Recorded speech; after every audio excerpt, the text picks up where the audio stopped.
this project. How much revenue will come back to the community? And he also asked about the size of the windows, which was approved. Okay, the manager, this will be a property manager that will manage the development once it's completed construction. It's NDC Real Estate Management. They are based out of Oakland. They do a lot of market rate and affordable housing. They will be the property manager. They will be hiring a maintenance person. We're actually looking for a maintenance person for our Garfield Glen development right now, who will also work on this one.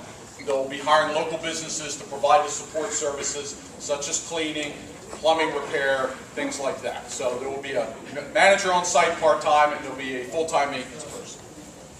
Another question was, what will the cost for rental of the apartments be? What is the tax credit? And can they see one of the buildings you've already built? Ken showed earlier some photographs of similar senior buildings that he's designed here in the city. I'll go backwards. What is the tax credit? The tax credits we're receiving for this development are over 10 years. It's about $1 million a year. We take the tax credits, we take all those 10 years, and we sell them to a large corporation like a bank or a credit card company or insurance company. In exchange for the credits, they give us equity. They'll give us about 95 cents for every credit dollar we give them. That equity is used to fund the development. It is a federal tax credit. It can only be used by very large and very rich corporations, and they use the tax credit to offset their profits. In exchange, they give us equity up front, which funds the development of this project. No tax credits for the residents. It's a tax credit to the development that subsidizes the development. Our requirements is that we must rent to households under 60% area median income. In this particular instance, this is a senior development. Everybody living in the development must be 55 years and over. So if you are 70 years old and you have a 35-year-old husband, I'm sorry, you cannot live. Everybody always likes that. I don't know whether the rents, these are not Section 8 rents. These are rents that are flat. So they stay the same. They will be tiered for one-bedrooms at $240, around $500 for another one-bedroom, and then ranging from $400 to $600 for two-bedroom units. There will be, through the work of the councilman, there will be some Section 8 project-based vouchers that have been allocated to development. There'll be 6 of them allocated to the development. So this is not low-income subsidized housing. This is workforce housing that most of the residents will need to earn less than about $30,000 a year. Okay? So that was one of the questions on rents, and I think that was, financial return. Another question was, what about financial return in the long run to the community? There's not, these developments, because our rents are so low and our expenses are about the same, there's not, the financial return to the community will be hiring a maintenance person, hiring some of the local businesses to support it. The financial return is we're putting in commercial space in the first floor. We're working with Operation Better Block to advance their Cafe 524 concept. All of these commercial spaces will be reduced and rented at a very low market rate to any potential person who wants to start a business. So if someone wants to start a coffee shop or a barber shop or something like that, there's an opportunity to get brand new commercial space for a very minimal rent. That's really the financial return here, is that we're providing commercial space at a discount to the developer. So, thank you. So we have this lady back here, this gentleman. When you say 55, are you considering that being handicapped, disability? If you take a federal? No, it's changed a lot. What happened in years past is the old HUD developments that were supposed to be for people over 55 or 62, if you had a special needs consideration, they could take you in, whether you were that age or not. In about 1990, I don't remember the exact date, but they changed the Fair Housing Act. So you could basically not allow that. So on these developments, everybody has to be over 55. You can be special needs in 56, but you can't be special needs in 36. We can deny them based on their need.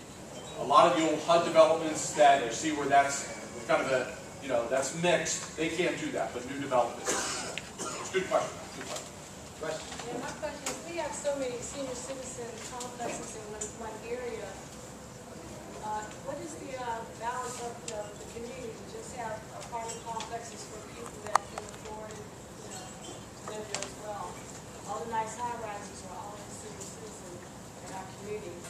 just have some apartment complex high-rise for people, everyone or anyone, to establish community, unity. I think Ken showed a timeline early on that this parcel of ground was available for the request for qualifications. One of the things the Urban Redevelopment Authority had asked for, the city had asked for in the Bridging the Busway Vision planning process was some density on that corner. Okay? Now, this is where my personal background, professional background came in line. Every development I have that's a problem is family stacked on top of each other. I have 3-story apartments, I have garden apartments. They are the hardest to manage versus townhouse units for families or duplexes for families or single family homes. I did not believe that what this community needed, and maybe I'm speaking for the community, but I also know from my professional experience, is to put in a 4-story apartments for families was not going to create a positive atmosphere for the community. Now, so that's why we did seniors. There's a lot of questions being, why did you do seniors? Why did you do seniors? That way we could get the 4 stories with the retail space on the front and not have tenants on top of each other complaining. That's usually what happens. Is there's 2 people living under each other that complain about the person up above who's up at 4 o'clock in the morning. Anybody's lived in I've lived in those apartments, and you all know what I'm talking about. So our next phase is to look at townhouse units or duplexes. Something where a family has a front porch and a back porch and a yard. That's what I think families need. Okay? Maybe that's my personal opinion, but not too many people are building apartments for families of 5 or 6 stories. It's really not.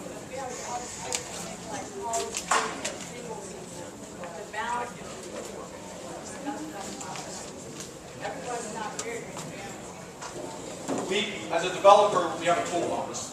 Okay? We look at the different toolbox on the different financing, what the site's like.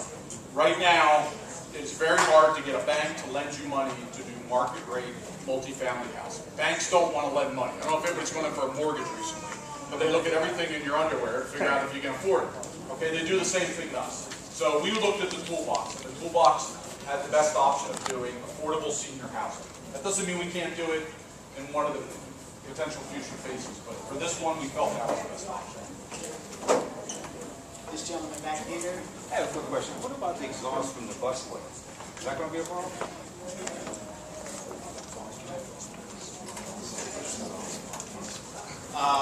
Just in terms of the building itself, how the building will work is it'll have a makeup air intake. We won't be locating it at that end. We'll be locating it on the roof. So it's the same air that we would anticipate there not being an issue for an accumulation of the diesel from the busway or the trains, frankly. You're saying it'll filter out the exhaust? And there will be filters on that system, absolutely. In terms of the fine particulates and all of that, those will be part of the filters of the infiltration, the makeup air system.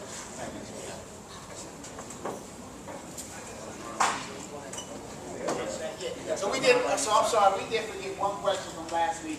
It was about the parking, so I forgot about that. I'm sorry. The question was about the parking. I will repeat part of it, and I've had a chance to do research. There were, I think, 14 spaces. 14? Right now, there are 14 spaces internal on the first floor, ground floor of the building. The Finance Street residents, I have told them that I can do one or both things for them.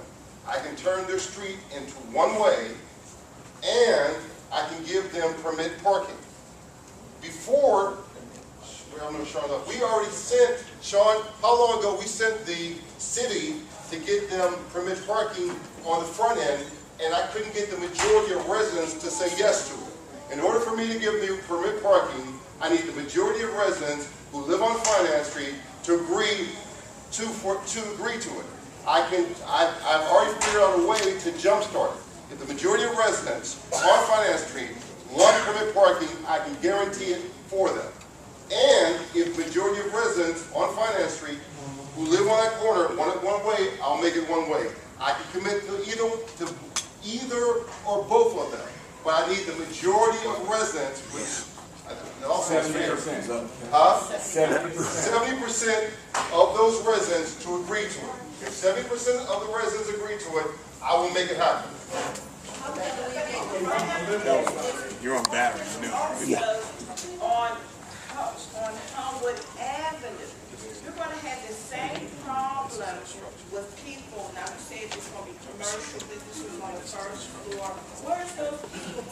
park and to run into those stores. You had the same problem that you had with that store that's across the street from CCAC. People park at Homewood Avenue is not designed for parking on both sides of the street plus two-way traffic. And you're gonna have the same problem that they have up there when people stop in front of that store across from CCAC. Then you had the buses trying to go around them and other people trying to come down on the other side of the street.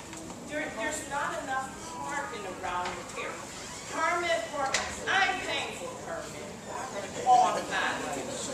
I was wondering what the dad can sign up for permit parking. I got to pay to park in front of my own damn house. The streets not wide enough. That's the problem.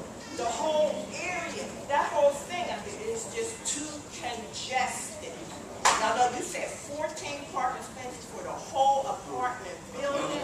Like the senior citizens don't have a car, like they don't have visitors. There is no room on Homewood Avenue for all that. I agree. Now, they're going to stop on Homewood Avenue, run in, go by whatever it is, whatever the commercial businesses that you want to have. The other people across the street already got permit parking. Where they going? Where they going? So we'll have to have a look into the parking issue. What you guys talked about last week was along finance. Hold on. What we talked about last week was along finance. Now you're bringing up another issue. The whole thing. The traffic flow here. That's what I'm talking about. Traffic flow here. All right, come on.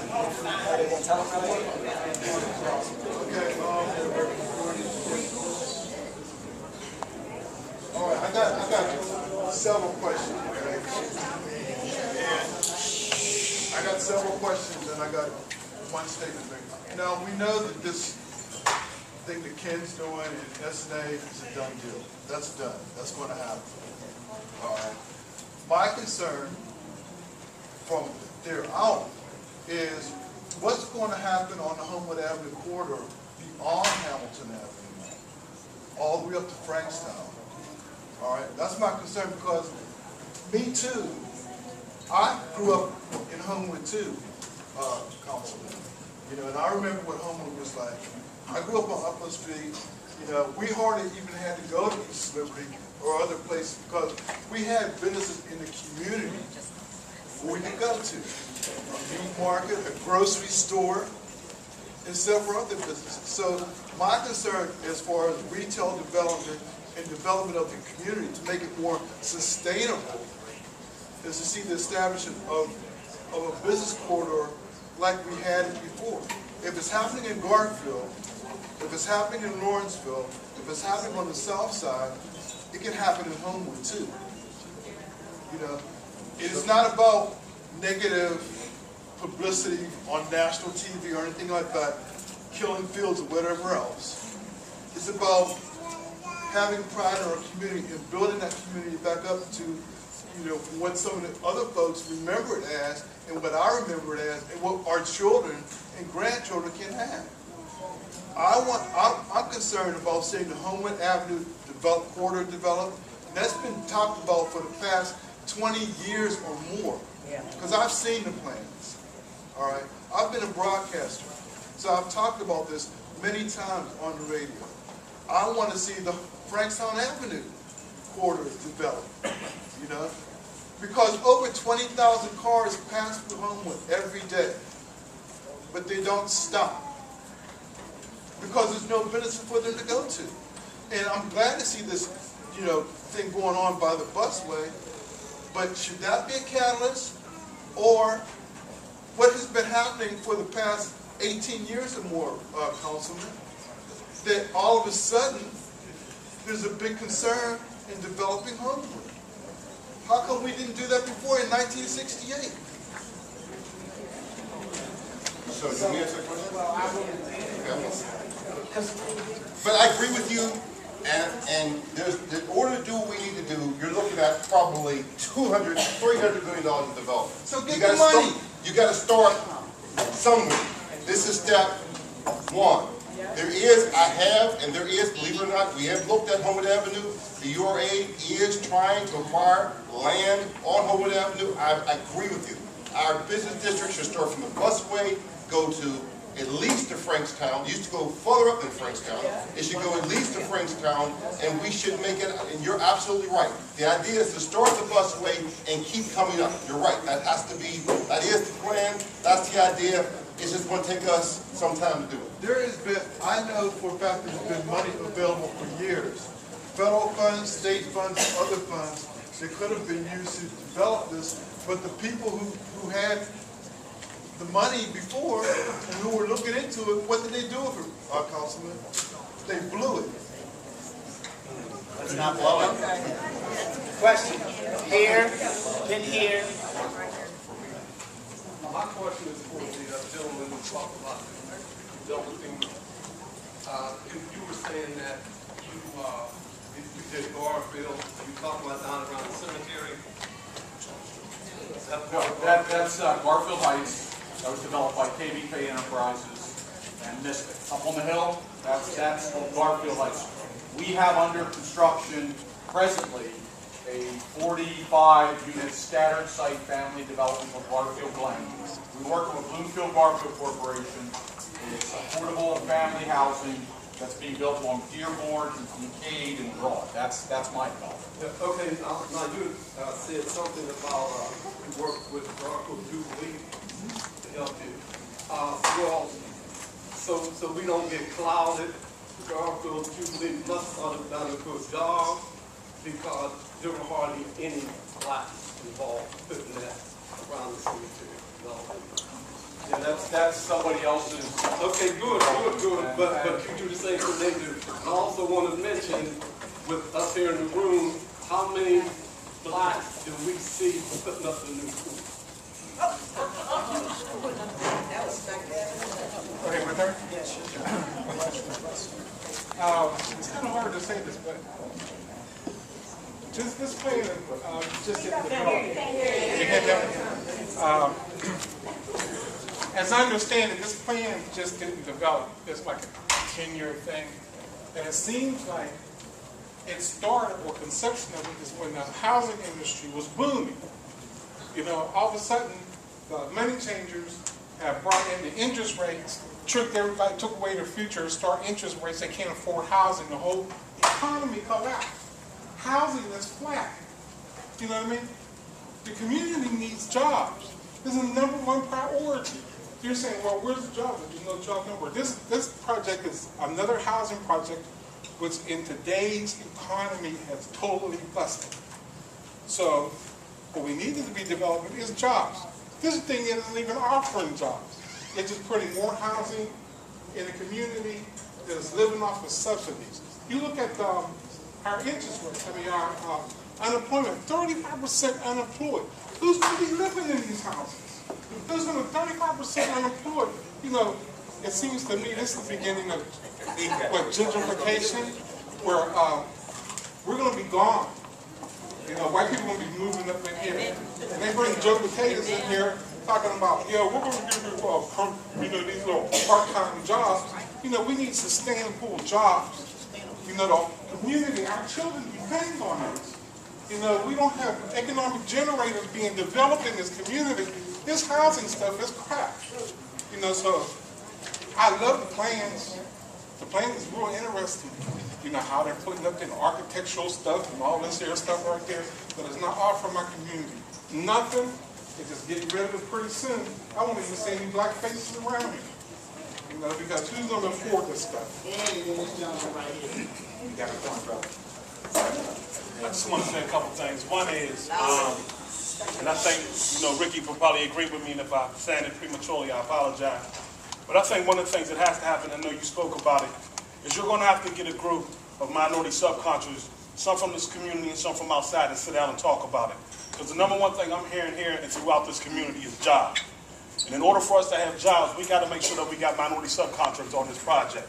And I know that you're trying to move in a fast pace, but at the end of the day, if we don't have consensus in this community, consensus among who's going to work, who's going to be employed, we're going to have a problem because the area right now is trust.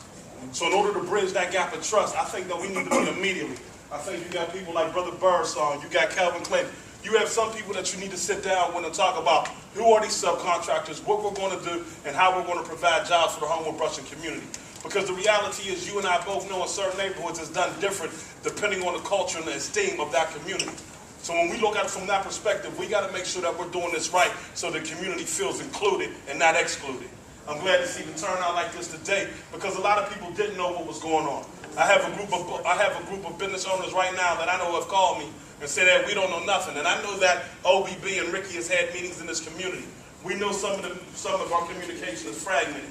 But for us to be here today and to go forward, it's critical that we have a round table of subcontractors and some resident businesses that's at the table, that's talking to us, saying what we want, that can get the information out, and that we can have an opportunity to share in the fact. If we don't have that, then you're going to have a community that will distrust a project that's going to be beneficial to this neighborhood. So I know we got a short window of time, but the reality is right now, if we got to move, if we got a short window of time, let's execute quickly. Let's set up a meeting with these people right now so that we can talk about subcontractors and work. My job is to finish. We're not working. Hold on. This gentleman here and then. I just want to know when can you sign up and see if you qualify?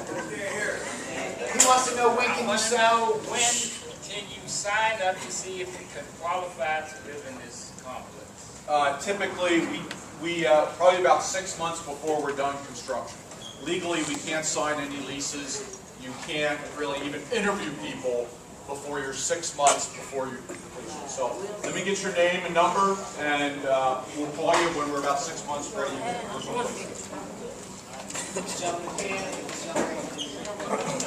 This question is Councilman Burgess. My question is, have you received any guarantees from the Port Authority that they're going to keep the stop open there? Any guarantees? No. No. Right now, I don't think there's any guarantees or anything about anything, but there has never been, the busway and the homeless stop has never been on any cut list of any type, of any of the procedures. They're actually cutting routes and trying to get people to come to the busway. And so that plan is the opposite. It's not to cut expressway, but to get people to get on the expressway. And so it's more likely to see neighborhood routes cut than the busway cut. The busway traffic actually will increase because of the budget cuts, not decrease. You're going to see more people being moved toward the busway because of the budget cuts rather than less. Second question is, and it's the last one, is there anything that the community can do at this point to stop this project? Is there anything that we can do, or is this a done deal? On the project, is there anything that we can do, as you know, if the majority of the community, business owners, contractors and all, decide that they want to stop this project, is there anything we can do that can stop it? I don't see why you'd want to. I'm just asking. I appreciate you asking me the question, but I'm not thinking about that alternative. My view is this, and this is really. Stand up, please. We can't hear you in the back. All right. I've really not come to make long speeches. Here's my view. My view is very short. It's very, very short. I've been here through everything. I've been here through when Peru put the athlete's foot. My first job was pastoring the church. I was married in my church, I had my children in the church, and I've been there now 28 years. I've seen all the development for Homewood. I've seen the lack of development for the last 10 or 12 years. Now, I understand and I agree with Ed. Ed and I have worked together. I think Ed and I basically have, we have complementary talents and skills. And so I think we'll work well together because we have complementary skills. The truth of it is, I want to see, he wants to see, we want to see this community better. I understand that because you hadn't seen nothing in a long time, that when something happens, you're distrustful. I got that. I understand that. But this is the time that you have to start somewhere doing progressive things. You have to start somewhere putting businesses in the community. You have to start somewhere where you can walk to get some groceries. And so this, that's very respectful. This development is not the end. And you can't develop Homewood with one developer. They can't develop Homewood.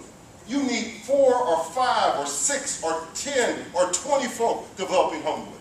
We need multiple developers, and we need the people, residents who live in the community to invest their own dollars in their own houses. That's right. All right. And when we put the businesses here, we're going to need the Homewood residents to shop there and not get on the busway and go to Target. So is this one development alone going to transform our community? No.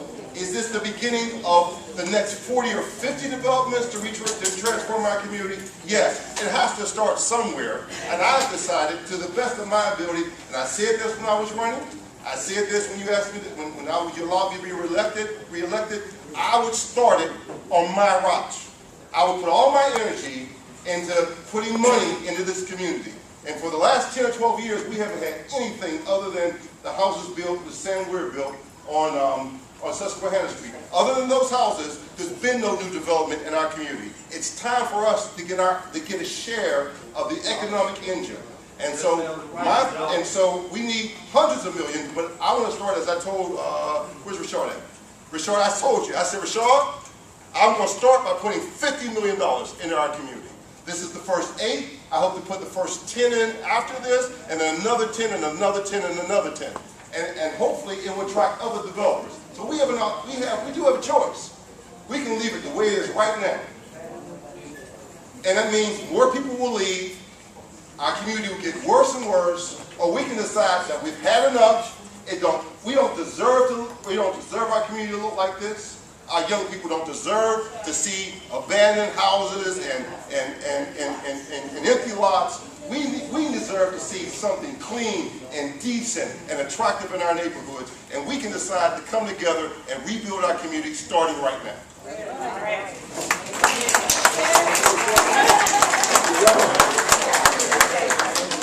Did I miss something?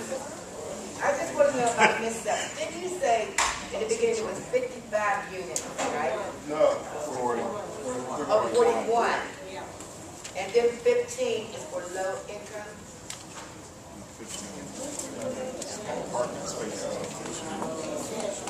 I'm asking a question. All 41 units will be occupied by seniors who are 55 years of age who make less than 60% of their median income. So the maximum they can earn is about $30,000 a year. Okay. So they could make $10,000 a year, they can make 25, they can make 30. So it's a mixed, low to moderate income community. It's not subsidized housing. It's not section, except for a few units that we have in the house. Okay. That part I understood, but you said except for a few units, right? How many units is that? 6. 6 units. There'll be 6 units that will be handicapped accessible units, Okay. and also they will have, or we can move those units. We'll have 6 units that will have project-based Section 8 vouchers. So we can move them among the project, but we're targeting those ADA units. Okay. Okay. I get confused all the time. I want to make a statement and appeal to the community. About 12 to 15 years ago, who was involved in developing the Homewood Plan? Raise your hand. So this is about, the question was, who was involved 12 to 13 years ago in developing the Homewood Plan? Raise your hand. Okay. That was before Ricky Burgess was even a council person in this community. You had that sit in the ground for a whole 2 to 5 years to put together a development plan that will be in service of this community. Now remember, when you look around yourself, look around us, you got people that's 40, 50, 60 on up. You don't even have the youth in here. You know why the youth ain't here? because they don't think this conversation is relevant to them. So when you begin to talk about economic and community development, it's not just based on your own little small insignificant reality. The reality is, what are we going to put down for our grandchildren and young people out here that don't have no hope out in these here streets? 2 weeks ago, last time we had a meeting here, we said at the meeting that we was going to be the architects of how we want to craft our community. We agreed with that. So this debate going back and forth, whether you right, we want to, don't want, I'll be real honest with everybody. I want some of that $79 million. I don't care what y'all say. I mean, you look out in this here community, people are broke. We're not pledging to poverty, man. Nobody want to be broke with going without out here. Hit these streets sometime after 8, 9, 10, 11 o'clock at night and see if you don't get jacked out on these here streets. So what happens to development when it comes in? It helps develop businesses. It helps create hope. You deal with the abandoned product. Come on, man, it's bigger than all of us in here. We all going to be dust in another 30 years, most of us. So what is going to be the legacy? What is going to be the legacy that you're going to set today, this time, this moment in your life or your community that's past your individual thoughts right now and your feelings against the councilman right now? That's what we got to be thinking about. And all this got to be taken into consideration. Everybody, I mean, the sister back here, I understand, I hear what you're saying. The parking, we understand what you're saying. We understand some people here don't want this to happen for whatever the damn reason that you don't want $9 million to be in our community. I don't understand that. If you drive up and down Homewood Avenue, people, everybody's barbecuing now. Ice balls on the street. Prostitution, drugs. And guess who's getting exposed to that? Y'all children. People dying in the bars. Kids dying on the street. And we talking about we don't want no development in our community? What type of conversation are we having today, man? We should be thankful and feel blessed that there's going to be $9 million in this community. See, let's talk about that a little bit. I'm not trying to debate you. We don't want to have cross conversations. All I'm saying is, we got a lot of young people we should consider in terms of investing in their future. And I think the appeal to this community is we can craft and we can shape how we want this to look like. And it's a matter of negotiation. But we need to say, amen, let's make it happen. Sit down with Brother Ed said, a group of sit down and talk to these people, these developers, the contractor, the councilman, and tell them how we want it to look. That should be the conversation, how we want it to look.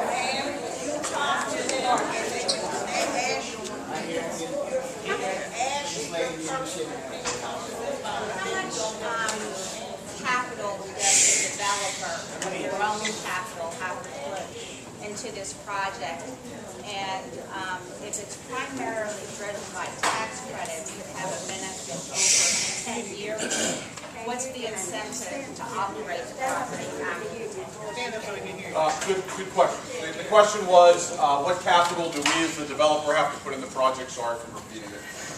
And also, what financial benefit we get from doing the project if it doesn't cash flow. Well, no. When the tax credits expire after the 10 years. What the tax credits are, it's a view of it's a financing option for us. Okay.